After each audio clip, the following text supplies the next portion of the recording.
नहीं कर सकता। राजा ने तलवार खींची, मैं गर्दन काट दूंगा तेरी अगर अब तुमने आनाकानी करी। जितने भी कैदी हैं सबको छोड़ दो। महामंत्री कहता है प्रभु मैं फिर कहता हूं मैं आपकी आज्ञा का पालन नहीं कर सकता। बोले क्यों? बोले जेल में कोई कैदी ही नहीं है, छोड़ू किसको। ऐसी ऐसी धर्मात्मा राजाओं की कथाएं हैं हमारे यहां। और आज जेल में जगह नहीं मिलती हैं, कभी कभी ऐसी स्थिति आती है, कहां रखें लोगों को, अपराधियों को। तो राजा अम्बरीश ऐसे परम धार्मिक नरेश सनातन धर्म के सब व्रत त्योहार बड़ी निष्ठा से मनाते हैं। ये त्योहार क्या है? अपनी संस्कृति को, अपने धर्म को जानने पहचानने का एक माध्यम है। मेरी प्रार्थना है त्योहारों को एकजुट होकर के मनाओ। ये उत्सव हमारे जीवन में साल भर के लिए उत्सव भर देते हैं, क्योंकि अकेले खाने में विषाद होता है और कोई भी खुशी में, प्रसन्नता में भगवान को भोग लगा के नैवेद्य बना करके खाने में प्रसाद होता है। और प्रसाद वस्तु प्रसन्नता। प्रसाद का अर्थ क्या है? प्रसाद का मतलब प्रसन्नता। भोग लगा के खाओगे तो प्रसाद खाओगे, अकेले खाओगे तो विषाद खाओगे। विषाद का मतलब अशांति, मन की खिन्नता और नाना प्रकार के दुर्गुण हैं उस विषाद में।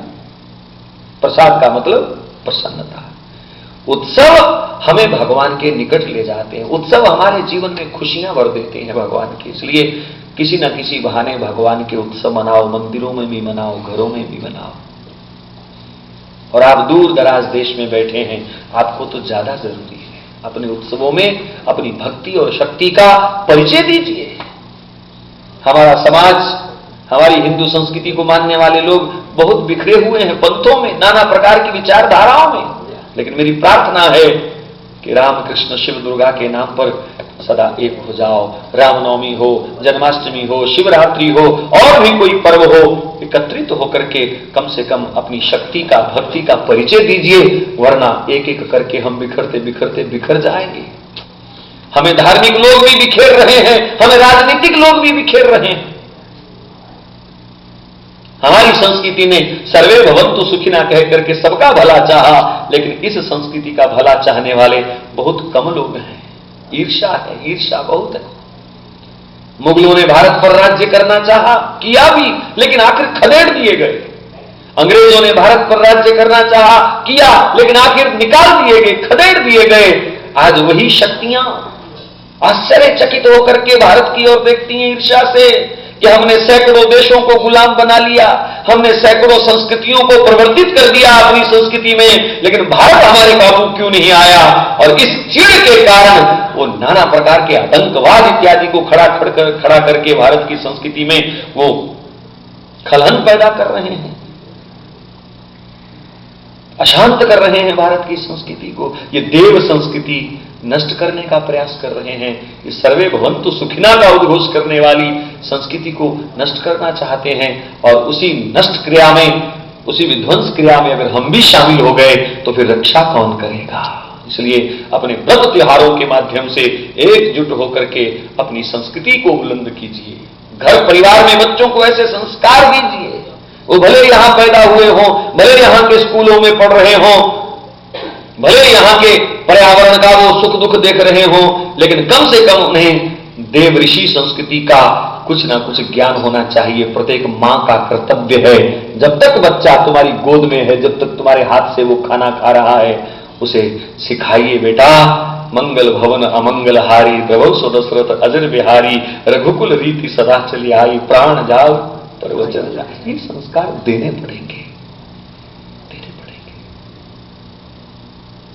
राजा अम्बरीश बड़े धर्मपरायण हैं, धर्मनिष्ठ हैं। उनकी पत्नी भी हर मामले में उनके संग रहती है।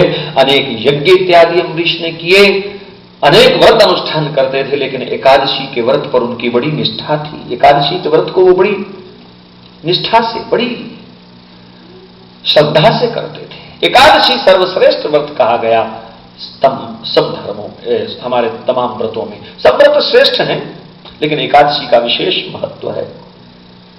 आप मेरी बात से सहमत नहीं हो पाएंगे, क्योंकि बड़ा अंतर आ जाता है परिवेश में। एकादशी के दिन अन्न सर्वथा वर्जित कहा गया। दोष माना गया। और इसका केवल एकादशी के अंदर अन्न नहीं खाना चाहिए, ये केवल धार्मिक दृष्टिकोण नहीं है, वैज्ञानिकों ने भी इसके ऊपर खोज की, परखा है सनातन धर्म के इन नियमों को। अन्न के अंदर तमाम कीटाणु विराजमान होते हैं एकादशी वाले दिन। अन्न दोष युक्त हो जाता है, रोग देता है। ये वर्तमान साइंस का परखा हुआ सूत्र है कि सब कीटाणु उस दिन उसमें विशेष रूप से वास करते हैं। और हमारे ऋषियों ने अलग से कथा समझाने का सरलता, क्योंकि पहले ज्यादा पढ़े लिखे लोग नहीं होते थे, लेबोरेटरीज नहीं होती थी, कौन टेस्ट करके बताएगा, उनको यकीन दिलाएगा। इसलिए उन्होंने कह दिया, कथा ऐसे बना दी कि छोटे छोटे जीव जंतु कीटाणु जो थे वो भगवान के पास जाकर के रोए, बोले जो आता है वही हमको दवाई लगा के भगा देता है, चावल को दवाई लगा दो, आटे को लगा दो, हम कहां जाए, हम तो भूखे मर रहे हैं। तो भगवान ने उनको वरदान दिया, तुम एकादशी वाले दिन कहीं भी जा सकते हो, अन्न में तुम वास करोगे। तो वो कथा को अब लेबोरेटरी में टेस्ट किया जाए तो वो कथा इस तरह से सार्थक हो जाती है। अब कोई अनपढ़ लोग हैं तो उनको वो सुना दो, और कोई पढ़ा लिखा लोग है तो उनको लेबोरेटरी का टेस्ट बता दो, रिपोर्ट दिखा दो, भैया ये रिपोर्ट है। अगर सूक्ष्म यंत्र से देखा जाए तो अन्न में बहुत दोष पाए जाते हैं एकादशी वाले दिन, इसलिए व्रत का विधान है। और 14 दिन चक्की चल रही है, एक दिन रेस्ट भी तो चाहिए उसको। आंतड़ियों से हम कितना काम ले रहे हैं, समय किसी के पास है नहीं, खड़े खड़े लोग खाते हैं, दांतों का काम, दांत पत्थर हैं, कितने मजबूत हैं, और लोग जल्दी जल्दी जब खाते हैं बिना चबाए तो दांतों का काम भी कोमल कोमल नाड़ियों को करना पड़ता है, और 50 साल में ही पाचन क्रिया खत्म हो जाती है, नाड़ियां अपना सारा जोर पहले ही लगा चुकी होती हैं। अब पिज्जा जल्दी थोड़ी पिसता है, वो नाड़ियों को ही तो कुश्ती करनी पड़ती है ना उसके साथ, तो फिर टाइम लगता है। तो अगर एकादशी का व्रत किया जाए, थोड़ा अन्न को हटा दिया जाए भोजन से, तो बहुत ऊर्जा रोगों से लड़ने की शरीर में पुनः आ जाती है। इसलिए एकादशी व्रत सर्वश्रेष्ठ कहा गया।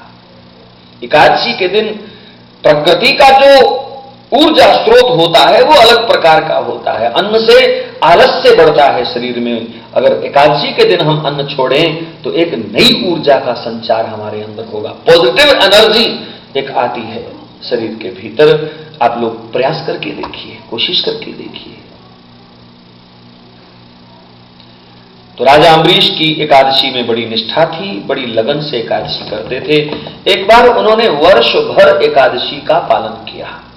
यहां कुछ लोग कहते हैं कि सारे साल की एकादशी वो तो करते ही थे, लेकिन फिर इस व्रत की विशेषता क्या है कि साल का एकादशी व्रत किया। तो बहुत सारे विद्वानों से हमने मंत्रणा करी, वो उनका कहना है कि 365 दिन को ही उन्होंने एकादशी मान लिया, कार्तिक से कार्तिक तक। और व्रत भी कैसा रखा, निर्जल निराहार, पानी भी नहीं पिया। अब यहां पढ़े लिखे लोग आश्चर्य करते हैं कि पानी के बिना कैसे आदमी जी सकता है। ठीक, बिल्कुल सही है, पानी तो पीना ही पड़ेगा, लेकिन हवा में ऐसा कौन सा तत्व है जो पानी में नहीं, या जो पानी का तत्व है, जो अन्न का तत्व है, वो हवा में भी तो मौजूद है। हवा में ऑक्सीजन भी है, हवा में हाइड्रोजन भी है, और हाइड्रोजन और ऑक्सीजन को मिला दिया जाए, H2O जब होता है तो जल हो जाता है, पानी बन जाता है। तो प्राणायाम की प्रक्रिया जब ढंग से आदमी सीख ले तो हवा से ही वो पानी प्राप्त कर लेता है, हवा से ही वो अन्न प्राप्त कर लेता है। संयम के साथ अपने शरीर की ऊर्जा को विषय विकारों में ना गवाया जाए, फालतू बोलचाल में ना गवाया जाए, तो ज्यादा ऊर्जा चाहिए नहीं शरीर को। हमारे आज भी बहुत सारे संत महात्मा यहां भी रखते होंगे लोग, एकादशी, निर्जल एकादशी आती है ना, तो सारा दिन जल इत्यादि, और भीषण गर्मी में आती है, मैं भी करता हूं उसको, और पानी नहीं पीना, और बिल्कुल कमजोरी महसूस नहीं होती क्योंकि हम मौन रख लेते हैं। उसमें बोलने में बहुत ऊर्जा जाती है। आप किस्मत वाले हो, आपको कम बोलना पड़ता है, हमारी किस्मत खराब है, हमको बोलना पड़ता है ज्यादा। लेकिन प्रभु चर्चा बोलते हैं, इसलिए हमारी ऊर्जा बढ़ती है, हम ऐसा मान के चलते हैं। तो आंखों से बहुत ऊर्जा नष्ट होती है, बोलने से बहुत ऊर्जा नष्ट होती है।